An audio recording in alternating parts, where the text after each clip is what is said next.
Hey guys, it's Tony from Pod Caviar. Before we start the show, I just wanted to let you know that the audio that you're about to hear is from a phone call that was made by one Kevin Cosgrove, who was trapped in the World Trade Center tower on September 11th. And the audio is from a series of phone calls that he made to 911, asking when he was going to be rescued, and just letting everybody know that he didn't want to die. It may be a trigger to some. It may be,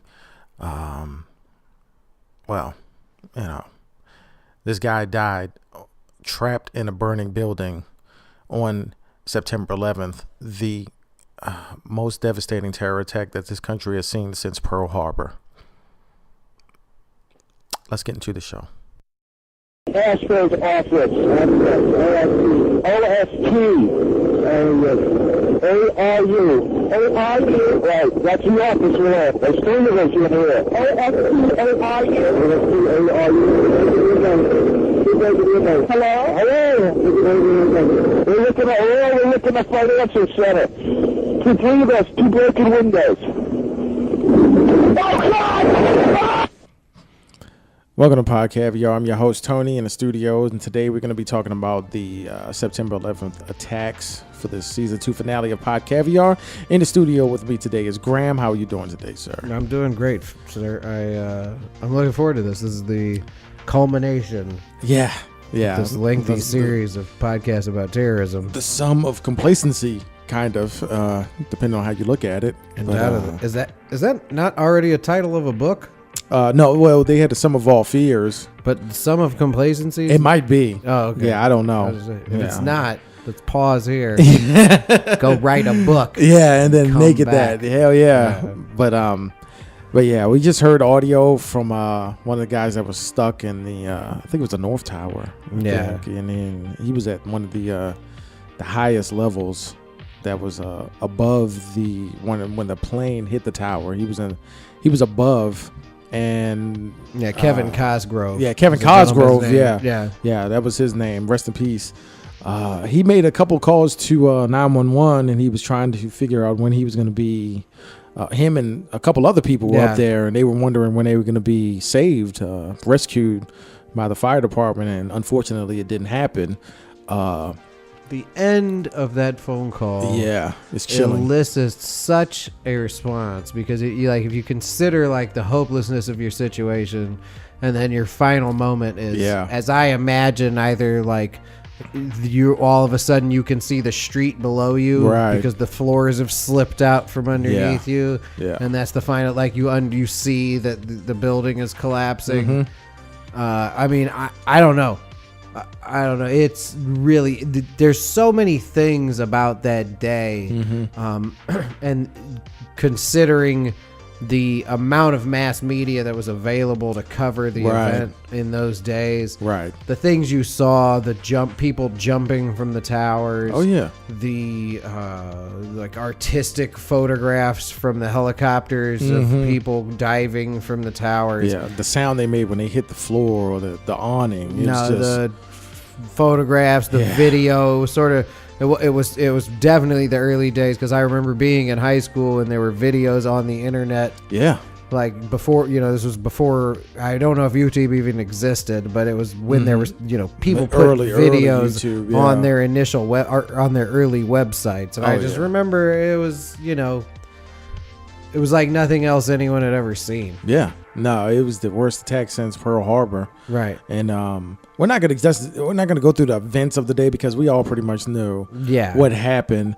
But I do want to talk about the event. Well, we talked about the events, but it's really the complacency between the CIA and the FBI that led to almost 3,000 people losing their lives on September 11th. Absolutely. And we talked about how in America we had a superiority complex and we got complacent, and the things that happened up until September 11th, the Waco massacre, Oklahoma City bombing, the first World Trade Center bombing, those things they should have really Kobar Towers, USS Cole. Yeah. Specific terrorist acts, domestic, foreign and domestic, like essentially ushering it in an era of like concern globally for terrorist attacks. Because you have to think about it like this too. The UK, this is something not a lot of people talk about, but like the UK was experiencing that with the IRA and vice versa, and Northern Ireland was dealing with that with like bombings and constant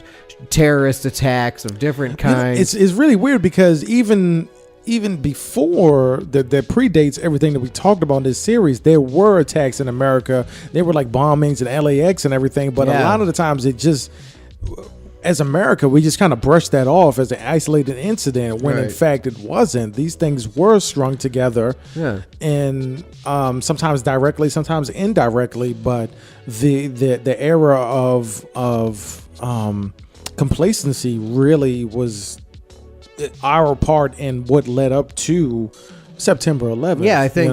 Yeah, I mean, I think even as Americans, the attack on the early attack on the World Trade Center. I mean, it wasn't that many years after that Biggie Smalls was making a joke rapping about blow up quicker than the World Trade. Not being facetious, like just using it as an example of a thing that happened. Very flippantly, like we're like, well, whatever. We're America. Yeah. Yeah, we're big and bad. Nobody's going to mess with us. Right, despite the fact that this form of terrorism was growing all over the world. I mean, there was no way to know the hijacking planes things. There was no way to know except for the fact that they knew. No, they knew. Like the FBI had one set of information. CIA had the other set of information. Yeah. They added up to exactly what happened. Yeah, the Amazon Prime has a good show called the New Yorker Presents. Episode 1 of the first season goes into detail as to why September 11th happened. They concluded with proof. This wasn't a conspiracy thing. This is the New Yorker, I have and Amazon Prime and everything. I have several other sources I can cite right now. Yeah. But they basically said that the CIA knew about the hijackers. They knew about the plan. They knew pretty much everything that was going on. And it was up to one person to relay that to the FBI. If you don't know, the CIA deals with activities and events that are outside of the country. They deal with foreign threats. For the Central Intelligence Agency. Right, yeah. And the FBI does domestic threats and everything. But they work for the same government in the same country. You would think that they would talk to each other. In this instance, they don't. Right. You would assume their interests are aligned. You would think so. Yeah. But it was an ego thing. All that information was handed to one person in the CIA, and that person they had the choice. They weren't told to give it to the FBI, but they had the choice to give it to the FBI or not, and they chose not to because of egotistical differences between the two agencies. Yeah. And that led to the hijackers coming into the country, which could have been stopped by the FBI as soon as they stepped foot in the country. Yep. And then they went ahead with their training. They only were concerned about taking off. They weren't concerned about landing. Yeah. And then that led up to September 11th. That is one of the very early on after September 11th when information started coming out. Right. I remember being very intrigued by all of the interviews with flight school instructors who were like, well, all they ever wanted to do was take off, and sometimes they'd crash the plane into a building. Yeah. And they'd be like, he only ever wanted to take off from these couple of airports. Right. You're like, okay. You didn't think that was weird? None of that. Just a little bit. None of that foreign guys. Except for that the FBI and had all that information. Yeah. The CIA did. Somebody knew. The CIA knew. The FBI didn't know. Right. So essentially, it could have been a joint briefing. It could have been, a phone call, something. An email, yeah. It could have been an email. And it probably would have been an email like, hey, this shit is coming your way. Probably want to stop this because these guys have a serious action towards it, behind it. Yeah, I don't know if you guys have any more information on this, but here's what we have. And the FBI could have been like, oh, well, here's a whole lot of information we have that suggests this as well. Yeah. You know, I'm telling you. With these gaps filled in. Yeah. if you look at the what Frontline also did a really Frontline is Frontline is good. Frontline has been solid forever. Yeah, for a long time. It's the last. It's the end of the free form journalism That's true. you can get in the world. Like long form, Yeah. free investigative journalism, and they did one on.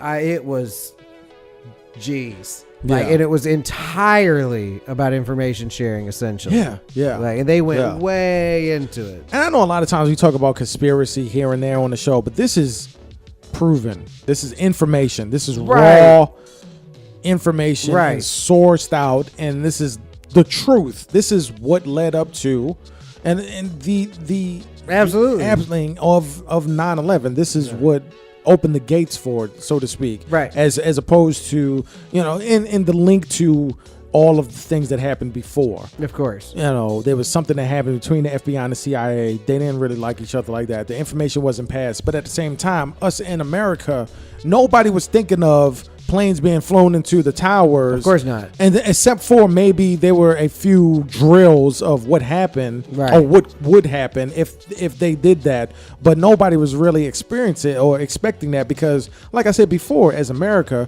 we were superior. We were big and bad. You got water on this side. You got water on that side. You know, we're not beefing with Mexico. We're not beefing with Canada. So who's going to attack us? Well, you have to come from the inside, of course, and that's exactly what happened. Well, and you have to consider too, though, that the excuse me, that the American government's concern about terrorism was more or less related to like specific individuals setting off car bombs, things of that nature. And it's always dangerous to play what if history, to like look back and be like, oh well, they knew they could have totally stopped it. Mm-hmm. Except for in this instance, it's like you can take the information and be like, what action would you have taken given the circumstances where all of this information was aligned? And they blew it. Right? Yeah. But as far as conspiracy theories go, that's fine. Like if you want to believe lizard people or like a cabal of secret governments did this, what you really saw was government incompetence. Right? Yeah, that's exactly what we saw. You saw the incompetence of your government, which you've seen time and time before and time since. Yeah. There's just a lot of money backing it up. That's what keeps it functioning. Right. And then after that, you saw some people take advantage. Yeah. You know what I mean? Yeah. Like, because those people couldn't have fathomed what the benefit of allowing the Twin Towers to be destroyed would have been. You know what I mean? Right. Like the lizard people in charge, the Cheneys and Rumsfeld, who all just like, you know, devoured all the cash that was thrown into fixing a problem that had already been broken. Right. You know, it's just, you know, that's not aliens. You know what I'm saying? That's not like dudes in hoods. These are like people you elected. Yeah. You know, and like you elected George Bush Jr. and some dudes figured out how to subvert that. Like, I don't believe that they caused 9/11. I believe that they were some of the most excited people that had happened. Yeah. They benefited directly because from it. You know, because now after that you have the war on terror. Well, the war on terror isn't a country; it is groups. It's an idea, dude. It's an idea. It is an idea. Anybody can be seen as a terror organization or an enemy of the state now. You just declared war on an idea. Yeah. How open fucking ended is that? It is the definition of open ended. Yeah. You know, and this is the sum of what happened. What led up to this is now we have the war on terror, which is the invasion. How do we stop it? How do we stop the war on terror? How do we stop the war on drugs? Dude, the invasion of Iraq. The invasion of Iraq. Everyone always talks about weapons of mass destruction and blah blah blah blah blah. Really, what got us to invade Iraq was just saying 9/11 10 times a speech. Yeah. When you talk, because I mean, and there's speeches where Bush is even like, and the people in Iraq are Arabs, just like the people who committed 9/11. You know, he doesn't actually say that, but I'm saying it's like weird delineations of connections there, and then oh shit, now all of a sudden we're at war in Iraq. Right. You know, and it was all. When we went to war in Iraq, though, that wasn't a snow job. You have to consider the fact, too, though, that everybody was in on that. Yeah. It's something that not a lot of people Right. like to talk about. No. From either side of the political No, they spectrum. don't. Especially people who lean like way, way, way left. You talk about the Iraq War, you're like, I guarantee you, when they were like, here's a country we're going to go to war with, everyone was like, sweet. Yeah. Yeah. You know what I mean? But even after that, I remember watching shock and awe in the break room in the hangar, watching them drop. No, I remember that I remember shit too. being like, "This is not good." No, I was like, "This doesn't make a even lot that. Even that shock and awe shit was the typical American bravado of, look at what we're gonna do. We're just gonna bomb the shit out of you." And then they saw the tracker on fucking Iraq. They just drove up there to the capital. Yeah, and was like, we took it over. Yeah. And it's like, no, well, this war is just starting. Right. Because they let you do that. It's not easy driving through a foreign country straight to the capital. Right. They're hiding. This is the same shit the Japanese did in World War II. Yeah. Except for times 1,000. When you talk about Iwo Jima and all that, when they had the tunnels under there. Yeah, but except for also imagine that there's imagine if Japan was surrounded by a bunch of islands full of people sympathetic to Japan. Right. And, they just kept coming in. And right. And you only sent 1,000 guys over there to hold it down. Right. You know what I mean? Yeah. You didn't. Because it wasn't, we didn't put a mass force. It wasn't like a D-Day invasion. No, it was, We'll hold a whole country down with the same number of police. Right. That And are I remember in they used to be like, Chicago. well, the whole country of Iraq is about the size of Texas, so we can handle Texas. Yeah, and we they can handle Iraq. sent It's in like, the all same right. number of troops that there are police in New York. Right. You know what I'm saying? And they were like, I know we've trained you to be killing machine guys, but really what you are is friendly occupiers. Yeah, no, there's no such thing as a Figure it out. friendly We're going to use the occupation. military as a friendly But they didn't want to use the word occupation. No. They always stopped short of saying it, although it was, by definition, an occupation of a foreign land. Indisputably, undeniably. Yeah. How is that any different than only what way Germany to did in describe World War II when Hitler was when he would call up a country and be like, it's different. Slow down. Sorry. This is your podcast. If you want me to say it's the same, it's different. It's kind of the same. But we called up Iraq and was like, we're coming to Iraq because you got something over there. We're going to take you over. Yeah. Except Hitler was like, either surrender or we're going to come in there and do it either way. Right. But we were just you got mass destruction. We got weapons of mass destruction. We're coming to get you. Hitler had some other motives too, though. Hitler was just angry. He was really angry. A lot of his motives, though, when he would invade a country. September 11th isn't enough of a motivation. No, it's not quite as the result. I think we invaded the wrong country. I'm not going to say what country we should have invaded.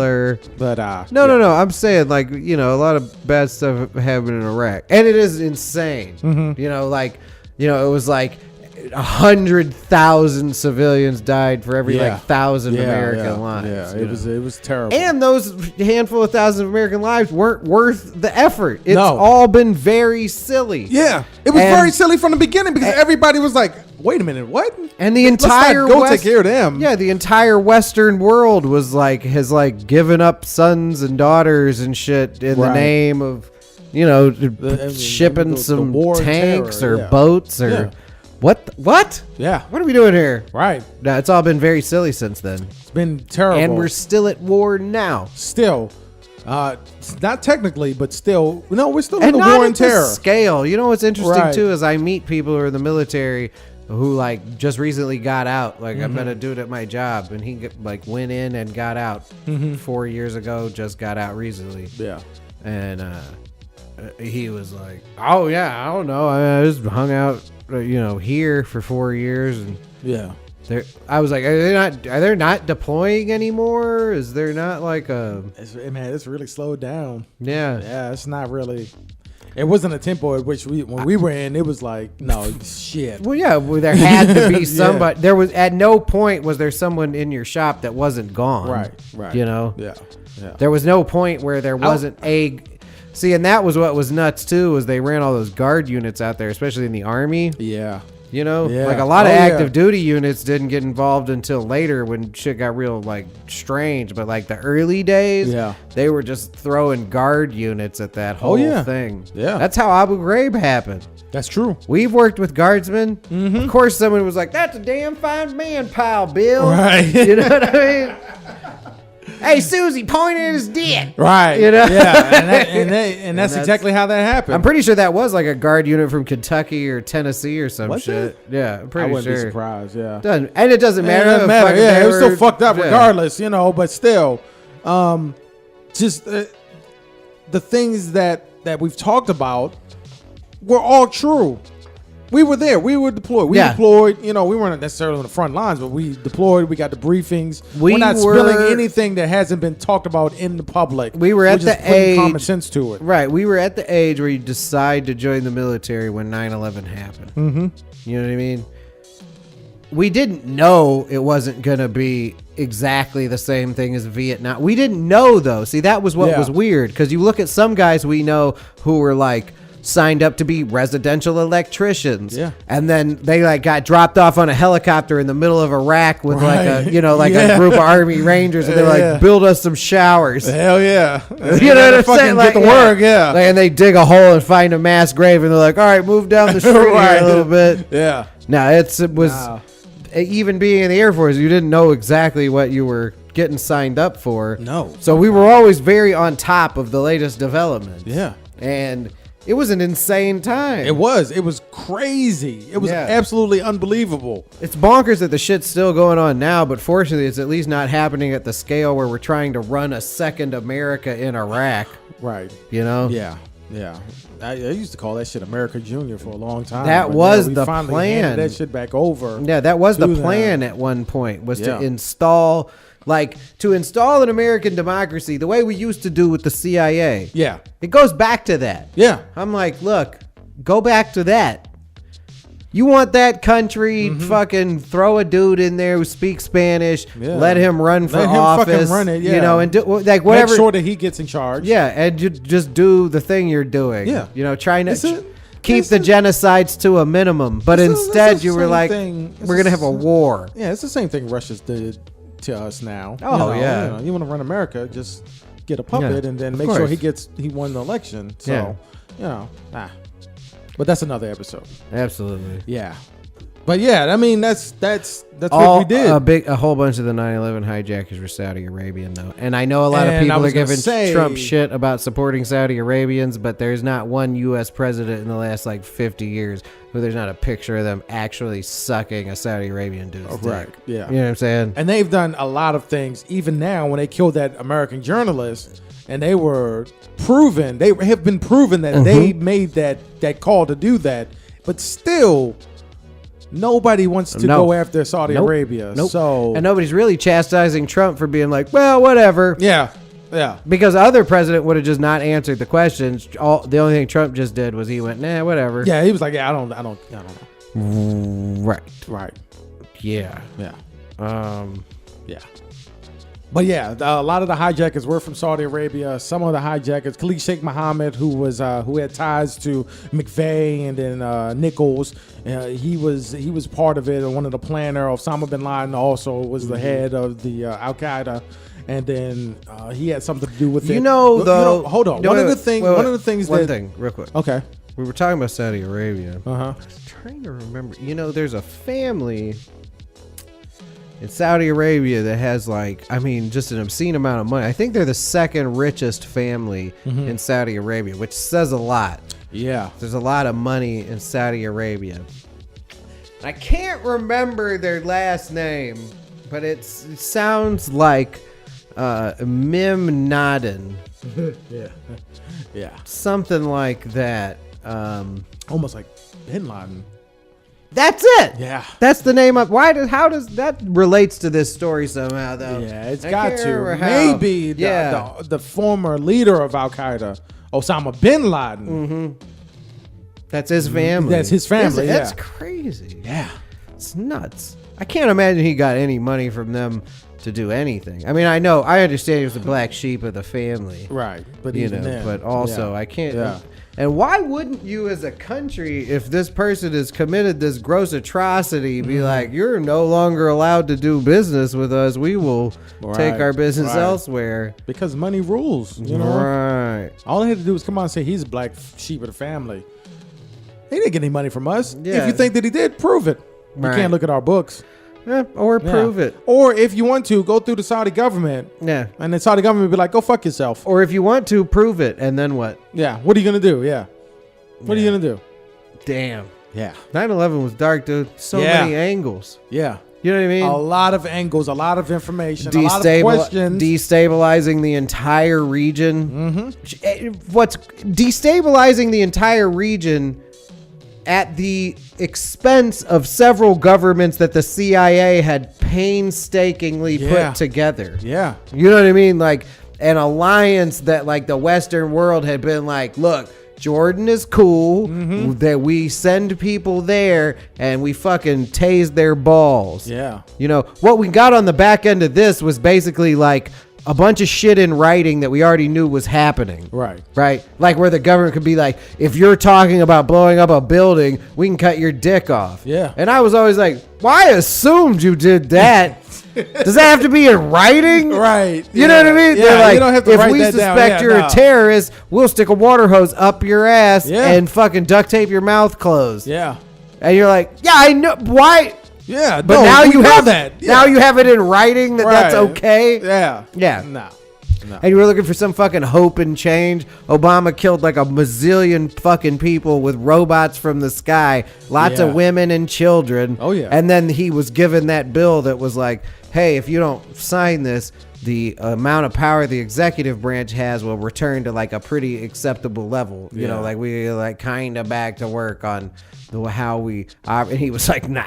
No. I want more power. Yeah. Patriot Act. People talk that dumb shit about politics. The biggest problem is the expansion of power of the executive branch. Yeah. Because all the other branches are fucking for it. Yeah. You know what I'm saying? Because he's pushing shit through. We have a fucking pipeline. We'll build a pipeline fucking across the Statue of Liberty. Fuck yeah. Republican, Democrat, whoever you put in there is going to sign that shit. For those of you who don't know, the Patriot Act was a direct outcome of September 11th, which basically gives the government to the power to torture, wiretap, do a lot of things that really you needed a lot of judicial approval. It also before that, especially like the them. wiretaps and everything like that. But now it's just like if they have probable cause. Yep. Even if it's flimsy probable cause, if you go to a judge and say, or you just go to Congress, or you have some sort of hearing that's top secret, and you say, look, this group of people right here, we heard, or we got some sort of flimsy intel that maybe they're planning something, possibly. We need to go check it out. They'd be like, go do it. Yep. Check them out. Wiretap them. Well, and the proceedings of those courts are secret. And they're exactly. silenced. You know what I'm saying? And they're secret courts where they can. They're secret courts where they can accept evidence that was collected unconstitutionally. Exactly. You know what I mean? Yeah. It was essentially, the Patriot Act is essentially like again, like I said, the Patriot Act was basically something that I kind of assumed the government was doing. Yeah. And then they put it in writing. Yeah. Yeah. And I was like, nah. Aliens aren't running this government. No. Like we already knew this. Yeah. Yeah, we knew this. We knew You know that. what I mean? And now you're like, you know, just in case you catch it on a cell phone video, we can tie this dude up and dunk his head in a pile of shit. Because, you know, they knew that. And it goes back to Waco and Ruby Riggs and all that, because Ruby Riggs, the government looked stupid. They were wrong. In Waco, the government wasn't necessarily that wrong in what they thought, but the way they went about doing it was wrong. Yep. So after that, there had to have been a way of saying, listen, we are tired of looking stupid. We need to get information on these suspected groups so that we can shut them down. If we're right, it doesn't matter how we got the information. Yeah. The outcome was good for America, and thus we can have the media and everybody spin it so that we don't look stupid. Yeah, but what ended up coming out of the other end of that was a whole bunch of that shit, like a whole bunch of heavy-handed, insane interrogation techniques with no results. Right. None results. At all. None. You know that and that's Zero when that shit Dark backfired. 30 movie or whatever that was, where they showed them waterboarding that people. Yeah. Frontline did a phenomenal documentary about that. Mm-hmm. There were people who worked for the CIA were involved in the making of that movie. Yeah. Like involved in editing the way the movie was written and shot and directed and edited in an effort to plant a seed in the American public's mind that waterboarding actually is how we killed Osama bin Laden. When they really showed the guy who interviewed the person who ratted Osama bin Laden out, and he was like, we gave him tea, we sat there, I explained the situation, you know, we talked about his wife, we talked about my family, we talked about his family, we talked, we discussed, you know, like, and it was a long process, you know, like the clock wasn't ticking down, you know what I mean? Like nobody was punching anybody or dunking some poor guy's head in water. Yeah. You know, and that movie came out after John McCain was like, you know, John McCain was like the Republican. Yeah. After all that, like when Obama he was the leader. He was going to be the next leader of that party. Yeah.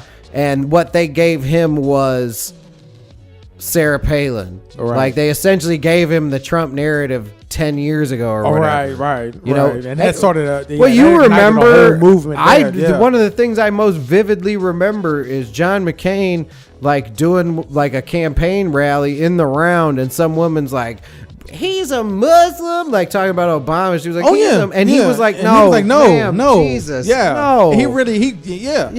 He and it was the most sincere things that I've ever seen in politics in America, in the modern day America. And it was a given though at that point, because that's what you used to see when we were kids. You know, George Bush and Bill Clinton weren't like, and he sticks his dick in his ear over there. You know what I'm saying? Like it never got that silly, right? You know, so when John McCain was like, no, he's just, you know, we have some fundamental differences in the, but like we both, it's like we both want to be the president of America. What are you talking about, you dumb bitch? Like, you know? And now, as opposed to today, when that shit just gets cheered on, and then it's like, if you want to hear some dumb argument, and I know you have, I'm not necessarily talking to you, but the people, you know, I know you've heard the arguments. This is just the sum of everything that has been planted since 9/11, and this is America now. So, what are we going to do going forward? Are we going to continue with this, or are we just going to get our heads out of our asses and then not repeat this in 40 or so years? I would say that what we see now is proof that we've learned nothing. Yeah. You know what I mean? Like, we've learned nothing. Nothing. We've only learned how to become more divided. That's true. You know what I mean? Yeah. We've only learned to become more divided on the issue of who loves ourselves the most. Yeah. You know what I mean? Right. Like, you can love America, but if you don't love it as much as the next guy says he loves it, you guys are on different teams somehow. Somehow, yeah. Yeah. Yeah. So that's where we're at now. Yeah. Among idiots, you know. Right. Most of us just have to get up and go to work.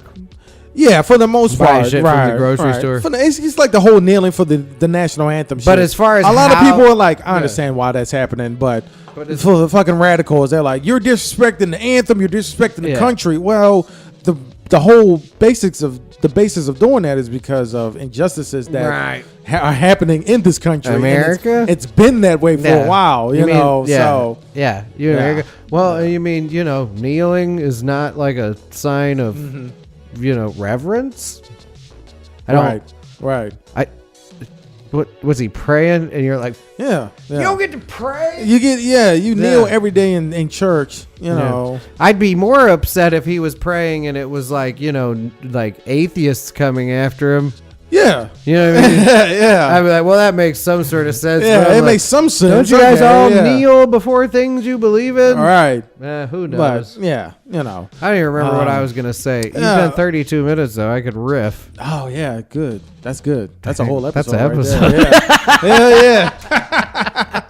This has been the September 11th, and pretty much how everything that we talked about leading up to this episode has attributed to this episode and how it shaped our country since September 11th. Look, like I said, 2,996 people is the number of casualties that happened on 9/11. They didn't have to die. There was a series of events that led up to it, but even then, it could have been stopped if the CIA communicated what they had to the FBI, and they could have gotten the suspects. They could have gotten the terrorists. They could have stopped it, but they didn't. Even after that happened, there still could have been a lot of things that we could have did as a country to not go to war in Iraq and just go after the people who funded and planned and executed this mission. We got those people, but the cost of us getting those people was, to me, it was too big, and we did so much to accomplish so little. And that is pretty much America right now. We're just divided, and we're scattered. We're all over the place, and it's not right, but what the hell is wrong with you people? Exactly. Yeah. Yep.